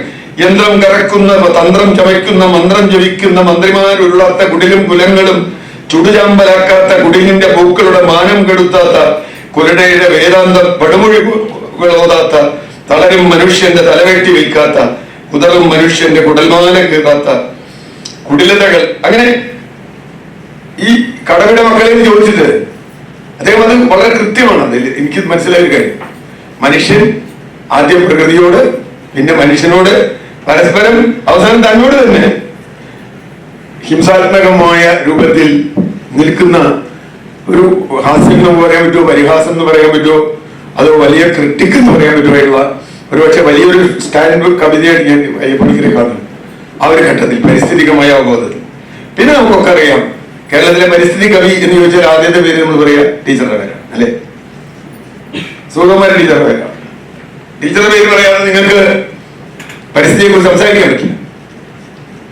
ടീച്ചറുടെ നൂറുകണക്കിന് കവിതകൾ, ഒരു കവിതയില്ല, നൂറുകണക്കിന് കവിതകളിൽ സാഹിത്യത്തിൽ ടീച്ചർ കൊണ്ടുവന്നുള്ള മാറ്റങ്ങൾ. അതാണ് ടീച്ചർ സഖ്യഹൃദയം എന്ന് പറഞ്ഞിട്ട് ഒരു പുസ്തകം തന്നെ DC ഇറക്കിയിട്ടുണ്ട്. ടീച്ചർ എഴുതിയ 40 പരിസ്ഥിതി കവിതകളെ കുറിച്ചുള്ള. അത് ഒരു വലിയ അല്ലാണ്ട് മരത്തിന് സ്തുതി എന്നൊക്കെ പറയുന്നത് എല്ലാവരും പാടിക്കൊണ്ടിരിക്കുന്ന മരത്തിന് സ്തുതി പോലെയുള്ള കവിതകൾ. കടുത്ത പൊന്തണൽ വീശി പടർന്നു ചൂന്നു നിൽക്കുന്ന മരത്തിന്റെ തുരുമുടിക്കിതാ തൊഴുന്നേ എന്നൊക്കെ പറഞ്ഞിട്ടുള്ള ആ ഒരു ഞാൻ ചെണ്ട കാര്യം. ഒരു ടീച്ചറുടെ പാരിസ്ഥിതിക അവബോധം യഥാർത്ഥത്തിൽ പാരിസ്ഥിതിക റൊമാൻറ്റിസിസത്തിൽ നിന്ന് പാരിസ്ഥിതിക യാഥാർത്ഥ്യത്തിലേക്കുള്ള ഘട്ടമാണെന്ന് കാണിക്കുന്നത്. അതിനുമുമ്പ് പാരിസ്ഥിതിക റൊമാൻറ്റിസിസത്തിലാണെന്നെങ്കിൽ ടീച്ചർ ഒരു പരിധി റൊമാൻറ്റിക് ആണ്, കവികളെല്ലാം റൊമാൻറ്റിക് ആവും. എന്നാൽ അതോടൊപ്പം തന്നെ ടീച്ചർ കവി എന്നതിനപ്പുറത്ത് ഒരു വലിയ ആക്ടിവിസ്റ്റുമായിരുന്നു. ടീച്ചർ വെറുതെ മരം കാണാൻ ഭംഗിയുണ്ടെന്ന് പറയല്ല, മരം വെട്ടുന്നതിന് അടുത്ത് പോയി കോടാലിക്ക് മുമ്പിൽ നിന്ന് മരം വെട്ട് തടഞ്ഞ കവിയെ അണകെട്ടി പുഴയെ ഇല്ലാതാക്കരുത് എന്ന് പറയുന്നതിന് പകരം പറയുന്നത് മാത്രമല്ല, സൈലന്റ് വാലിയിൽ ഒരുപക്ഷെ ലോകത്ത് തന്നെ, ഇന്ത്യയിൽ എന്തായാലും പ്രധാനമായി ഒരണക്കെട്ടിനെതിരായി കവികൾ, സാഹിത്യകാരന്മാർ, ബുദ്ധിജീവികൾ, പ്രൊഫസർമാർ മാത്രം അണിനിരുന്ന ഒരു സമരം. യഥാർത്ഥത്തിൽ സാധാരണ മനുഷ്യരൊക്കെ അവിടെ അണക്കെട്ട് വേണമെന്നില്ല, കാരണം അവർക്കറിയില്ല കാര്യം. നേരെ മറിച്ച് ടീച്ചറെ പോലെ അല്ലെങ്കിൽ അയ്യപ്പണിക്കരെ പോലെ MP കൃഷ്ണവാര്യരെ പോലെ നിരവധി ആളുകൾ കവിതയിലൂടെ, സാഹിത്യത്തിലൂടെ, എഴുത്തിലൂടെ, അഴീക്കോട് മാഷെ പോലുള്ള ആളുകൾ, MK പ്രസാദ് മാഷെ പോലുള്ള ആളുകൾ, അപ്പൊ അവര് കവിത മാത്രമല്ല ഞാൻ പറഞ്ഞത്. അപ്പൊ ടീച്ചറുടെ ഒരു വീക്ഷണം എന്ന് പറഞ്ഞാൽ, ടീച്ചറുടെ വീക്ഷണം വളരെ ആ ട്രാൻസിഷന്റെ ടൈമാണ്. ടീച്ചർ പരിസ്ഥിതിയോട് ഒരു ദൈവതുല്യമായ സ്നേഹം ഒരു വശത്തുണ്ട്, എന്നാൽ അതേ വശത്ത് തന്നെ ടീച്ചർ ഒരു ആക്ടിവിസ്റ്റ്. പിന്നെയുള്ള പരിസ്ഥിതി, പിന്നെയുള്ള കവികൾക്കൊക്കെ തന്നെ വിട്ടുനിൽക്കാൻ കഴിയാത്ത തരത്തിൽ ആക്ടിവിസത്തിലേക്ക് സാഹിത്യത്തെ കൊണ്ടുവന്ന ഒരാളാണ് ടീച്ചർ എന്ന് ഞാൻ പറയും. ബാക്കിയുള്ളവർക്ക് പിന്നെ കവികൾക്ക് നേരത്തെ പറഞ്ഞ ഏറ്റവും കൂടുതൽ വി രാമചന്ദ്രനോ അല്ലെങ്കിൽ അതുപോലെയുള്ള നിരവധി കവികൾ, അത് അവർക്ക് പിന്നെ അത് നിൽക്കാൻ പറ്റില്ല. ഞങ്ങളിത് കണ്ടില്ല എന്ന് പറഞ്ഞ് നിൽക്കാൻ പറ്റില്ല. അതുവരെ ഞാൻ തുടക്കത്തിൽ പറഞ്ഞ റൊമാൻറ്റിക് പരിസ്ഥിതി വേണം, കാട് വേണം, പുഴ വേണം, കാണാൻ നല്ല ഭംഗിയുണ്ട്, ആകാശം വേണം എന്നൊക്കെ പറഞ്ഞ ഒരു ഭംഗിക്ക് വേണ്ടി, അതാണ് റൊമാൻറ്റിക് എന്ന് പറഞ്ഞത്. കാൽപ്പനികമായി കണ്ടതിനിപ്പുറത്ത് ഇവിടെ വരുമ്പോൾ പിന്നെയുള്ള നമ്മൾ കണ്ടാൽ വലിയൊരു നിര തന്നെ നമ്മൾ കാണും. പോയിന്റ് തന്നെ ശരിക്കും ടീച്ചറേക്കാൾ മുമ്പ് കവിത എഴുതി തുടങ്ങിയാണ്. പോയിന്റ് നമ്മൾ കാണുന്നത് 1970 പകുതിക്ക് ശേഷമുള്ള OMV വേറെ OMV-യാണ്. പൊന്നരിവാളം പിടിയിൽ കണ്ണറിയുന്നോളെ എന്ന് എഴുതിയ ആളാണ് OMV. ആ OMV-യാണ് ഭൂമിക്ക് ഒരു ചരമഗീതവും എഴുതുന്നത്. അത് കവിയിലൊരു ട്രാൻസിഷനാണ്, കവിയിലൊരു ട്രാൻസിഷനാണ്. അത് ഭൂമിക്ക് ഒരു ചരമഗീതം എഴുതുന്ന അത് കേൾക്കാത്ത ആരുണ്ട്? ഇനിയും മരിക്കാത്ത ഭൂമി നിന്ന അവസരണ പ്രതിയിൽ നിനക്കാത്മശാന്തി. ഇത് നമ്മൾ പറഞ്ഞു കഴിയുമ്പോൾ എർത്ത് സമ്മിറ്റ് നടന്നിട്ടില്ല. എർത്ത് സമ്മിറ്റ് നടക്കുന്നതിന് മുമ്പാണ് ഭൂമിക്ക് ഒരു ചരമഗീതം വരുന്നതെന്ന് കൂടി നമ്മൾ ആലോചിക്കും. എർത്ത് സമ്മിറ്റ് 92 എനിക്ക് എത്രയോ മുമ്പ് ഭൂമിക്ക് ഒരു ചരമഗീതം OMV എഴുതി. UN നേരത്തെ പറഞ്ഞ UN-ന്റെ കാലാവസ്ഥാ മാറ്റം സംബന്ധിച്ച പഠനങ്ങളും കാര്യങ്ങളും, അതുപോലെ സൂര്യഗീതം അതുപോലെ തന്നെ സൂര്യകേ സുസ്തി എന്ന് പറയുന്നത് ജീവന്റെ മുഴുവൻ മറ്റുള്ളവർക്കായി സ്വയം കത്തിയിരിക്കുന്ന സസ്നേഹമൂർത്തിയാം സൂര്യ. അതല്ലേ സൂര്യനെ നമ്മളിവിടെ ജീവിക്കുന്നുണ്ടെങ്കിൽ അതിന് ഒരേ ഒരു കാരണം സൂര്യൻ കത്തുന്നു എന്നുള്ളത് തന്നെയാണ്. അത്യുഷ്ണത്തിൽ അങ്ങേറ്റ ഉയർന്ന താപത്തിൽ സൂര്യൻ കത്തുന്ന രശ്മിയുടെ വളരെ ചെറിയൊരു അംശം നമുക്ക് കിട്ടുന്നത് കൊണ്ടാണ് നമുക്കിവിടെ ജീവൻ ഉണ്ടാകുന്നത്. അത് വേണ്ട രീതിയിൽ കൈകാര്യം ചെയ്യാൻ നമുക്ക് പറ്റുന്നില്ല എന്നത് വേറെ വിഷയം, അതിലേക്ക് നമ്മൾ പോകണ്ട. അപ്പോ അതുപോലെ നമ്മൾ എടുത്താൽ പിന്നെ നേരത്തെ പറഞ്ഞ മധുസൂദനൻ നായരുടെ കവിതകൾ ഏറ്റവും കൂടുതൽ ആളുകൾ പാടി. പക്ഷെ പലപ്പോഴും എനിക്ക് തോന്നുന്നു, ഞാൻ മാഷോട് തന്നെ പറഞ്ഞിട്ടുണ്ട്, മാഷ കവിതകൾ ഒരു ആലാപന സുഖത്തിനാണ് ആളുകൾ കണ്ടിട്ടുള്ളത്, അതിൽ ആന്തരിക അർത്ഥങ്ങളിലേക്ക് പലപ്പോഴും പോകാറില്ല. ഇത് അദ്ദേഹത്തിന്റെ ഏറ്റവും ഇതായിട്ട് നമ്മൾ കേട്ടിട്ടുള്ള അഗസ്ത്യഹൃദയം എന്ന് പറയുന്ന കവിത ഒരുപാട് കേട്ടിട്ടുണ്ട്. അഗസ്ത്യഹൃദയം യഥാർത്ഥത്തിൽ പാരിസ്ഥിതിക വിനാശത്തിന്റെ ഏറ്റവും വലിയ ദുരന്തമാണ്. ആ ദുരന്തമാണ് കാണിക്കുന്നത്. മല കയറി മുകളിൽ ചെല്ലുമ്പോൾ അവിടെ തടുതാമ പോലും ഇല്ലല്ലോ എന്ന് കണ്ടെത്തുന്ന ഒരു കാഴ്ചയുണ്ട്. അഴലി നിഴൽക്കുത്ത് മർമ്മം തിറക്കുന്ന തടുതാമ പോലും ഇല്ലല്ലോ എന്ന് പറയാൻ ഒന്നുമില്ല. അവിടെ ചത്തകിളിയുടെ ഇത് മാത്രം കാണാം, കഷ്ണം മാത്രം കാണാം. അതുപോലെ അദ്ദേഹത്തിന് പിന്നെയും കവിതകളുണ്ട്. ഞാൻ ഒരു കവിത ഉദാഹരണം പറഞ്ഞ ഒരു കവിയെ നമുക്ക് പെട്ടെന്ന് മനസ്സിലാവുന്നുണ്ട്. നേരത്തെ വീരാൻകുട്ടിയുടെ കാര്യം, വീരാൻകുട്ടിയുടെ കൊച്ചുകൊച്ചു ശബ്ദങ്ങൾ എന്ന് പറയുന്ന വളരെ മനോഹരമായ ഒരു കവിതയുണ്ട്, വളരെ മനോഹരമായ മേധാ പട്കർക്ക് സമർപ്പിക്കുന്ന ഒരു കവിതയാണ്. അതുപോലെ വീരാൻകുട്ടിയുടെ എല്ലാ കവിതകളും ഞാൻ പറയുന്ന വീരാൻകുട്ടി അതിലൊരു ഈ ആധുനിക ഇതിൽ ഏറ്റവും ക്ലിയറായി ഏറ്റവും കൃത്യമായി നിലപാടെടുത്തിട്ടുള്ളവരാണ്. ഒരു ദിന്ദിരാമേന്ദ്രന്റെ കവിത, പട്ടാമ്പി പുഴമണലിൽ കുന്ന് ലോറി കയറി പോകുന്ന കാഴ്ച കണ്ടുകൊണ്ട് നിൽക്കുന്നവരാണ്. കുന്ന് ലോറി കയറി പോവുകയാണ്. അപ്പോഴാണ് ഞങ്ങൾ കുഴിച്ചിട്ട പന്ത് അവിടെ ഉണ്ടോന്ന് അന്വേഷിക്കുന്നത്. കുന്ന് ലോറി കയറി പോകുക എന്ന് പറഞ്ഞാൽ തന്നെ മനസ്സിലാവില്ല. കുന്നല്ലല്ലോ ലോറി കയറി പോട്ടെ, എങ്ങനെ പോണെന്നുള്ളത്. ഞാൻ രാമേന്ദ്രനോട് പറഞ്ഞിട്ടുണ്ട്, എനിക്ക് വളരെ വേദനിപ്പിച്ച ഒരു കാഴ്ച കണ്ടത്, ഒരു കുന്നിടിക്കുന്നതിനെതിരായി സമരം ചെയ്യാൻ പോയി. അപ്പൊ JCB ഇങ്ങനെ കുന്ന് ഇളക്ക്, ഞങ്ങളവിടെ തടസ്സം സമ്മേളന പ്രയോഗമൊക്കെ ഉണ്ട്. കുന്ന് ഇളക്കി കഴിയുമ്പോ ആ മണ്ണിൽ നിന്ന് പാമ്പിന്റെ ഒരു കൂട്ടം, അതിനകത്ത് ജീവിക്കുന്ന മണ്ണടി ജീവിക്കുന്ന കുട്ടികളും അടക്കമുള്ള ഒരു പാമ്പിന്റെ കൂട്ടം ഇറങ്ങി വരിക ഈ JCBക്ക്. ഈ JCBക്കാർ ഇറങ്ങി ഓടി. കാരണം ഇത് ഈ JCB മണ്ണിൽ നിൽക്കുന്നത്, ആ മണ്ണിൽ നിന്ന് ഇങ്ങനെ ഇറങ്ങിയാണ്. JCBക്കാരെ ഇറങ്ങി ഓടി. ഒരു 100 പാമ്പെങ്കിലും ഉണ്ടാവും കുട്ടി വലുതായിട്ട്, പലതരം സംഗതികൾ. അപ്പോ അത് കണ്ടുകഴിയുമ്പോൾ നമുക്ക് തോന്നി, നമ്മള് കുടിയൊഴിക്കലിനെ പറ്റി കുടിയിറക്കലിനെ പറ്റിയൊക്കെ നമ്മൾ പറയുമ്പോൾ ഏറ്റവും വലിയ കുടിയൊഴിക്കലും കുടിയിറക്കലും നടക്കുന്നത് അതല്ലേ. രാമേന്ദ്രൻ പിന്നെ ഒരു കവിത അത് എന്നോട് ഞാൻ എഴുതിയിട്ടുണ്ട്, പാമ്പ് കടന്നു വരുന്നു. പണ്ട് നമ്മൾ ചോദിക്കാറുണ്ട്, പറയാറുണ്ട്, ഈ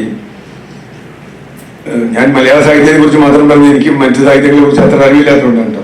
അതുകൊണ്ട് എനിക്ക് മറ്റൊരു സാഹിത്യത്തിൽ ഇല്ലാതൊന്നും പറയാൻ പറ്റില്ല. മറ്റൊക്കെ ഞാൻ പറയാനാണെങ്കിൽ പകുതി അറിവും പകുതി വിവരങ്ങളും അതല്ല. അതുകൊണ്ടാണ് മലയാളത്തിൽ മാത്രം നിർത്തിയത്.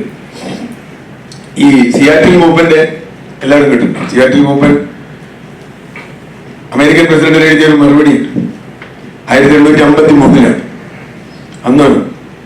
ഞാനത് പറയാൻ കാരണം അത് ഗംഭീരമായ സാഹിത്യകൃതിയാണെന്ന് ഞാൻ ഇന്ന് കരുതുന്ന ഒരാളാണ്. സക്കറിയ അത് മലയാളത്തിലേക്ക് ട്രാൻസ്ലേറ്റ് ചെയ്തിട്ടുണ്ട്, DC അത് ഇറക്കിയിട്ടുണ്ട്. അതിന് വെർഷൻസ് ആണ്.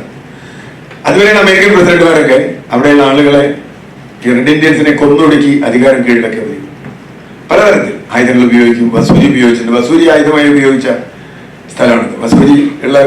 വസൂരിയുടെ വിത്തുകളുള്ള അല്ലെങ്കിൽ അതിന്റെ അണുക്കളുള്ള പുതപ്പ് സൗജന്യമായി ആദിവാസികളെല്ലാം വിതരണം ചെയ്യും. ഒരു പുതപ്പ് പുതയ്ക്കും, തണുപ്പാണല്ലോ, പുതയ്ക്കും. ഇവർക്ക് എല്ലാവർക്കും വസൂരി വരും. ഗ്രാമങ്ങൾ അങ്ങനെ തന്നെ വസൂരി പിടിച്ചില്ലാതാവും. അങ്ങനെയൊക്കെയുള്ള ഇതുണ്ട്. അപ്പൊ 1853 അമേരിക്കൻ പ്രസിഡന്റിന് തോന്നി, ഇത് പാവം മനുഷ്യരില്ല, നമുക്കൊരു നന്മ ചെയ്തേക്കാം, ഇവരങ്ങനെ കൊല്ലുന്നൊന്നും ശരിയല്ല, ഇത് ജീവിക്കണ്ടേ. അങ്ങനെയാണ് അദ്ദേഹം സിയാറ്റിൽ എന്ന് പറയുന്ന അന്നത്തെ സിയാറ്റിൽ വനമാണ്, ആ വനത്തിലെ മൂപ്പനെ, ഗോത്ര മൂപ്പന് അദ്ദേഹം ഒരു കത്ത് എഴുതുകയാണ്. കത്തിലാണ്, എന്തൊരു ഭാഷ എന്നറിയില്ല. അപ്പോ നിങ്ങളുടെ ഭൂമി വികസനത്തിന് വേണ്ടി ഞങ്ങൾക്ക് വിലക്കി തരാമോ എന്നാണ് ചോദ്യം. നിങ്ങളുടെ ഭൂമി ഞങ്ങൾക്ക് വിലക്കി തരാമോ? നിങ്ങൾ ഉപദ്രവിക്കുന്നൊന്നുമില്ല, കാശെന്ന് മേടിക്കും. കാശെന്നിപ്പോ നിങ്ങളുടെ ഭൂമി വാങ്ങി തെറ്റുണ്ട് നമുക്ക് ആർക്കും തോന്നിയിട്ടില്ലല്ലോ അല്ലെ. നമുക്ക് തോന്നില്ല, നമുക്ക് ഭൂമി അറിയില്ല. അതുകൊണ്ടാണ് ഭൂമി അറിയില്ല. അറിയുന്ന ആളുകൾക്ക് ഭൂമി അങ്ങനെ വിൽക്കാൻ പറ്റില്ല. ചിലർ പറയില്ല, എന്റെ അച്ഛന്റെ അല്ലെങ്കിൽ അപ്പന്റെ ചൗടിയുള്ളതാണ് വിടാൻ പറ്റില്ല, അല്ലെങ്കിൽ എന്റെ അമ്പലമുള്ളതാണ്, അല്ലെങ്കിൽ കാവുള്ളതാണ് വിടാൻ പറ്റില്ല. കാരണം നമ്മൾ അന്ധവിശ്വാസി, പോയി പണിയൊക്കെ കാശ് കിട്ടിയത് ഭൂമി അത് വിറ്റാത്ത കുഴപ്പം എന്ന് ചോദിക്കുന്നത് നമ്മൾ. അതാണ് അമേരിക്കൻ പ്രസിഡന്റ് കൾച്ചർ. പക്ഷെ സിയാറ്റിൽ മൂപ്പന് കത്ത് കിട്ടുമ്പോൾ അദ്ദേഹത്തിന് ട്രാൻസ്ലേറ്റ് ചെയ്ത് കൊടുക്കുമ്പോൾ സിയാറ്റിൽ മൂപ്പൻ അതിന് കൊടുക്കുന്ന ഒരു മറുപടിയുണ്ട്. ഒരു മറുപടി എന്ന് പറയാൻ പറ്റില്ല, അവരുടെ ഗോത്രഭാഷയിലായിരിക്കും, അത് ഇംഗ്ലീഷിലേക്ക് ട്രാൻസ്ലേറ്റ് ചെയ്ത് പല ട്രാൻസ്ലേഷൻ ഉണ്ടായിരിക്കും. പക്ഷെ ട്രാൻസ്ലേഷന്റെ ഒക്കെ മീനിങ്, ഒരു അർത്ഥം, അതിന്റെ ഉള്ളിൽ അർത്ഥമില്ല. നിങ്ങൾക്ക് ഭൂമി എങ്ങനെ വിൽക്കാൻ കഴിയും? നിങ്ങളുടെ ഭൂമിയാണോ ഭൂമിയുടെ നിങ്ങളാണോ? ആരാർക്കാണ് ഉടമസ്ഥൻ? ഈ അടുത്തിടയ്ക്ക് ഒരു തമാശ കേട്ടു, രണ്ടാൾ തമ്മിൽ തർക്കിക്കുകയാണ്. ഇതെന്റെ ഭൂമിയാണ്, ഇവിടെ വരെ ജീവനെ വെച്ചെന്ന് കഴിഞ്ഞപ്പോൾ ഭൂമി ചിരിച്ചോണ്ടിരിക്കുകയാണ്. എടാ, ഞാനിത് എത്ര കാലമായി കേട്ടു, എത്ര ആളത് പറഞ്ഞ് ഞാൻ കേട്ടുന്നത്? ഈ ഭൂമി എന്റെയാണെന്ന് പറഞ്ഞ് പലരെയും ഞാൻ കണ്ടിട്ടുണ്ട്. ഭൂമി അങ്ങനെ കണ്ടിട്ടില്ലേ? ഭൂമിക്ക് എത്ര ആളെ കണ്ടിട്ടുണ്ട്? നമ്മൾ കൊല്ലം ഭൂമിക്ക് വേറെ തർക്കം ഉണ്ടാവും. ചിലപ്പോൾ രാജാക്കന്മാർ തമ്മിലുള്ള തർക്കമായിരിക്കും, ചിലപ്പോൾ അയൽക്കാർ തമ്മിലുള്ള തർക്കമായിരിക്കും, ചിലപ്പോ വേറെ മതങ്ങൾ തമ്മിലുള്ള തർക്കമായിരിക്കും ഭൂമിക്ക് വേണ്ടി. ഭൂമി എവിടെ നിൽക്കല്ലേ?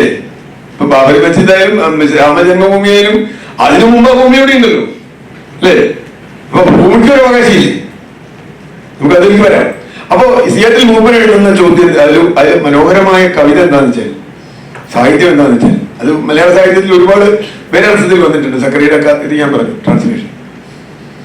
ഞാൻ ഈ ഭൂമി വിൽക്കുമ്പോൾ ഇതിന് മുകളിൽ ആകാശവും അതിന് മുകളിൽ നക്ഷത്രങ്ങളും ഇതിലെ വായുവും ഇതിലെ സുഗന്ധങ്ങളും ഇതിൽ നിൽക്കുന്ന പുഷ്പങ്ങളും മരങ്ങളും അതിന് താഴെ ഒഴുകുന്ന അരുവികളും ഇതിൽ ഓടിക്കളിക്കുന്ന പൂമ്പാറ്റകളും മൃഗങ്ങളും ഞാൻ കൂടെ വിൽക്കുന്നുണ്ടോ പ്രസിഡന്റ് എന്നാണ് ചോദ്യം. എനിക്ക് വിൽക്കാനുള്ള അധികാരം ഈ വായു ഞാൻ വിൽക്കും. അപ്പൊ ഞാൻ 1 ഏക്കർ സ്ഥലം നിങ്ങൾക്ക് തരുന്നു. 1 ഏക്കറിന് മുകളിൽ വായുവിന് അവകാശം ഉണ്ടോ? എഴുതുമ്പോൾ എഴുതും. അതിൽ നിൽക്കുന്ന മരങ്ങൾക്ക് ഉണ്ടെന്ന് പറയാം, വേണമെങ്കിൽ വാദത്തിന് വേണ്ടി പറയാം, കെട്ടിടത്തിനുണ്ടെന്ന് പറയാം. പക്ഷെ വായുവിന് അവകാശം എന്ന് പറയാൻ പറ്റും. അതിന്റെ അടിയിലൂടെ ഒഴുകുന്ന വെള്ളത്തിന് അവകാശം ഉണ്ടെന്ന് പറയാൻ പറ്റും. അങ്ങനെയാണ് കൊക്കോകോള പോലെയുള്ളവരോട് പറഞ്ഞത്. കൊക്കോകോള പറഞ്ഞു, ഞങ്ങൾ 44 ഏക്കർ സ്ഥലം വാങ്ങിയിട്ട് അതിന്റെ താഴെയുള്ള വെള്ളം ഞങ്ങൾക്കാണ്. അപ്പോഴാണ് മൈലമ്മയെ പോലുള്ള ആൾ ചോദിച്ചത്, ആ വെള്ളം അവിടെ നിൽക്കുന്നതല്ലോ, വെള്ളം ഇങ്ങനെ ഒഴുകുന്നതല്ലേ? ഭൂമിയുടെ അടിയിൽ കെട്ടിയിട്ട് മാത്രമല്ല ഒഴുകുന്നത്. കിട്ടുന്ന വെള്ളം എടുത്താൽ അവിടെ നിന്ന് വെള്ളം കിട്ടുമല്ലോ. നിങ്ങളെടുക്കുന്നത് നിങ്ങളുടെ 44 ഏക്കറിൽ വെള്ളം മാത്രമല്ല, ചുറ്റുമുള്ള വെള്ളമാണ്. ഞാൻ പറഞ്ഞത് സിയാറ്റിൽ മൂവ്മെന്റ് എഴുത്തിന്റെ അധോഗതി എന്ന് പറയുന്ന, അല്ലെങ്കിൽ ഇത് വിശ്വസിക്കപ്പെടുന്ന സാഹിത്യത്തിന്റെ ഇന്നത്തെ വെർഷനിലെത്തുമ്പോൾ ഇതേ ചോദ്യമാണ് ഇപ്പോഴും ചോദിച്ചുകൊണ്ടിരിക്കുന്നത്. ഈ ഭൂമി നിങ്ങൾക്ക് കിട്ടാൻ ഈ ഭൂമിയിൽ എന്തും ചെയ്യാനുള്ള അവകാശം നിങ്ങൾക്കുണ്ടോ? ഭൂമിക്ക് എന്തെങ്കിലും പ്രത്യേക അവകാശങ്ങളുണ്ടോ? ഈ നദിയിൽ അണ കെട്ടിയാൽ ഈ നദിക്ക് ഒഴുകാനുള്ള അവകാശമുണ്ടോ? നദിക്ക് റൈറ്റില് ഇപ്പൊ അവസാനം സുപ്രീം കോടതി പറഞ്ഞത് നദി ഒരാളാണ്. River should be considered as a person. നദിക്കൊരു അവകാശമില്ലേ? എനിക്ക് ശുദ്ധമായി ഒഴുകാനും എനിക്ക് ഒഴുകാനും അവകാശമില്ലേ? നിങ്ങൾക്ക് ഇഷ്ടമുള്ള കാണാൻ വേണ്ടിയിട്ട് എന്നെ കൊണ്ടുപോകാൻ പറ്റുമോ? ഞാൻ ഒഴുകുന്ന എവിടെ? അണ കെട്ടിയാൽ നദി അവസാനിച്ചല്ലോ, പിന്നെ നദിയില്ലല്ലോ. പിന്നെ അത് വെള്ളം തിരിച്ച് ഇങ്ങനെ വിടില്ലേ? കൂടി കനാലിൽ കൂടി right bank canal, left bank കനാലിനൊക്കെ പറഞ്ഞു. നദിയില്ലല്ലോ. ആ നദിയിൽ ജീവിക്കുന്ന മറ്റേ മത്സ്യങ്ങളുടെ ഉത്തരവാദിത്തം പറയും, തവളകളുടെ ഉത്തരവാദിത്തം പറയും. അവിടെ അവർക്ക് റൈറ്റില്ലേ? നിങ്ങൾ അണ കെട്ടിക്കഴിഞ്ഞാൽ അണക്കെട്ടിലുള്ള വെള്ളവും ഒഴുകുന്ന വെള്ളവും രണ്ടാണ്. കെട്ടിൽ വ്യത്യാസമുണ്ട്. പണ്ട് ഞങ്ങൾ വരികയാണ്, നിങ്ങൾ എഞ്ചിനീയറിംഗ് പഠിക്കുന്നതല്ല. ഈ അണക്കെട്ടിൽ നിന്ന് വരുന്ന വെള്ളം എന്താ പറയുക, ജനറേറ്ററിൽ നിന്ന് വരുന്ന വെള്ളത്തിന് പവർ എടുത്തുകൊണ്ട് അതിന് ഗുണമില്ലാന്ന് കർഷകർ പറയും. കർഷകരെ നമ്മൾ അപഹസിക്കുമായിരുന്നു, ഭ്രാന്തന്മാർ. അതിനൊന്നും എടുക്കുന്നില്ലല്ലോ, അതിന്റെ പൊട്ടൻഷ്യൽ എനർജി മാത്രമേ ഉപയോഗിക്കുന്നുള്ളൂ, വേറെ ഒന്നും എടുക്കുന്നില്ല വെള്ളത്തിൽ നിന്ന്. പക്ഷെ അല്ല, കർഷകർ പറയുന്നതായിരുന്നു ശരി. കാരണം കെട്ടി നിൽക്കുന്ന വെള്ളം കെട്ടി നിൽക്കുമ്പോൾ അതിന്റെ അസിഡിറ്റി വ്യത്യാസം വരും.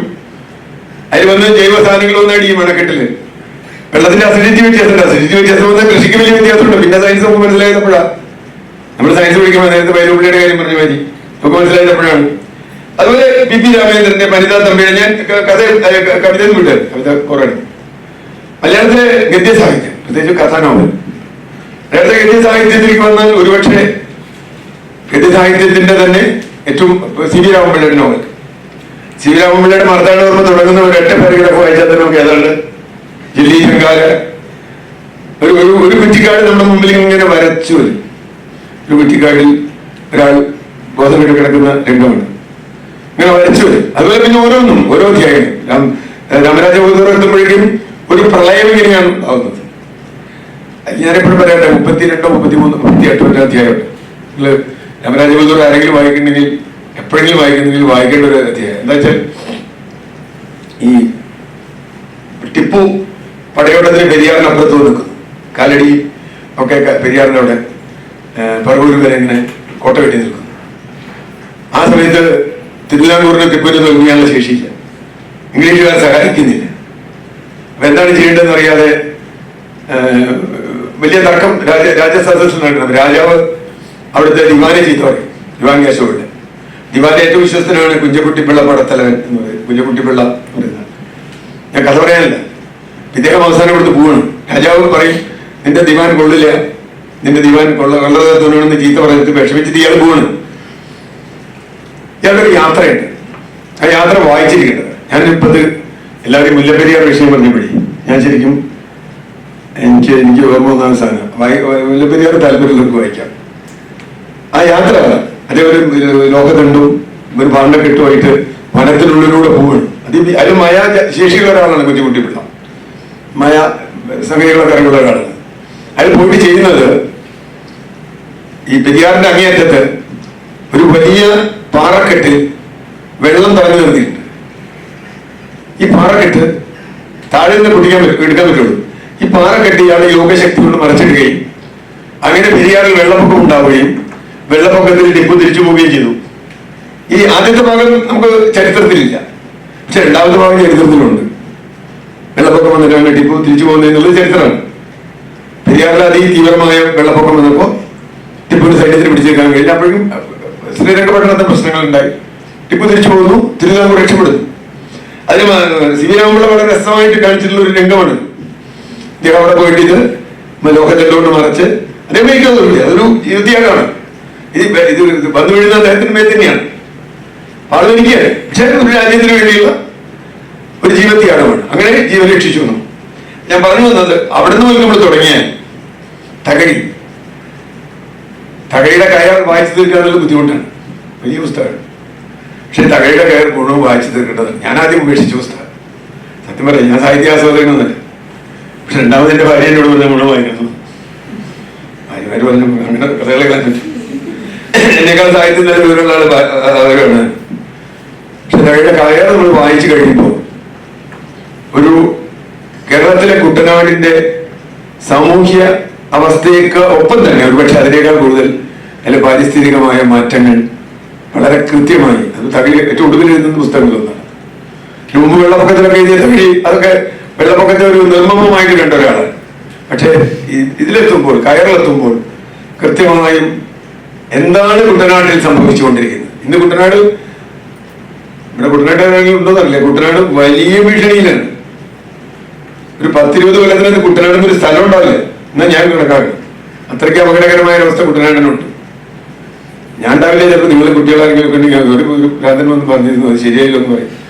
അവിടെ അപ്പോ അതാണ് കുട്ടനാടിന്റെ അവസ്ഥ. ആ കുട്ടനാട്ടിലെ ആ പ്രദേശത്തിലെ മാറ്റം അതിസൂക്ഷ്മമായി അതിന്റെ രാഷ്ട്രീയ മാറ്റം, സാമൂഹ്യ മാറ്റം, അതിന്റെ സാമ്പത്തിക മാറ്റം, അതിൽ പാരിസ്ഥിതികമായി ഉണ്ടാക്കുന്ന മാറ്റം അതിസൂക്ഷ്മമായി കയറെന്ന് പറയുന്ന ഒരു നോവൽ പറയുന്നുണ്ട്. നമുക്കത് അങ്ങനെ വായിച്ചു പോയാൽ നമുക്ക് മനസ്സിലാവുള്ളൂ.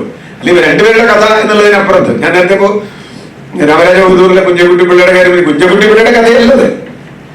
അത് സഖ്യപർവ്വതത്തിന്റെ കഥയാണ്. പെരിയാറിന്റെ ആവാഹ പ്രദേശത്തേക്കുള്ള എന്നും നമ്മൾ പറയുന്ന മുല്ലനദിയോ പെരിയാർ നദി എവിടെയാണ് ഉണ്ടായിരുന്നത് എനിക്കറിയില്ല, എവിടെയെങ്കിലും ആവാം. രണ്ടാമത് പിന്നെ പറയാവുന്ന ഒരാൾ എസ് കെ പൊറ്റക്കാടാണ്. എസ് കെ പൊറ്റക്കാട് പരിസ്ഥിതിയെ കുറിച്ചൊന്നും പറഞ്ഞില്ല. പക്ഷെ എസ് കെ പൊറ്റക്കാടിന്റെ വിഷകന്യക എന്ന 8 നോവൽ വായിച്ചാൽ മാത്രം മതി. നേരത്തെ ഫാദർ പറഞ്ഞില്ലേ, ഒരു കാലത്ത് പ്രകൃതിയോട് അങ്ങേയറ്റം ബുദ്ധിമുട്ടി മെല്ലിട്ട് പ്രദേശങ്ങളിൽ പോയി ജീവിച്ച മനുഷ്യർ വസൂരി വന്ന്, രോഗം വന്ന്, വിഷൂചിക വന്ന് കൂട്ടത്തോടെ മരിക്കുന്നതും അതിനെതിരെ നടത്തുന്ന ധീരമായ വലിയ പോരാട്ടം. പിന്നെ പൊറ്റക്കാടിന്റെ യാത്രാ വിവരണങ്ങൾ വളരെ രസമുള്ള സംഗതികളാണ്. അതിൽ പലതും ഈ പറഞ്ഞതുപോലെ ബാലിദ്വീപൊക്കെ പോലെ കേരളത്തിന്റെ പാരിസ്ഥിതികമായി. പക്ഷെ അതൊരു ഞാൻ പറയുന്നില്ല. യഥാർത്ഥത്തിൽ കേരളത്തിൽ ഏറ്റവും മലയാളത്തിൽ ആദ്യമായി ഏറ്റവും തികഞ്ഞ പാരിസ്ഥിതിക ബോധത്തോടെ എഴുതുന്ന ഒരാൾ ബഷീറാണ്. ഗദ്യസാഹിത്യം ബഷീർ വളരെ ഷാർപ്പാണ്. ഒരു സൂഫി മനസ്സോടുകൂടി തന്നെയാണ് ബഷീർ കഥ എഴുതുന്നത്. നിങ്ങളെല്ലാവരും പഠിച്ചിട്ടുണ്ടോ ബഷീറിന്റെ ഭൂമിയുടെ അവകാശം? ഒറ്റ കഥ മതി, വേറെ ഒന്നും വേണ്ട.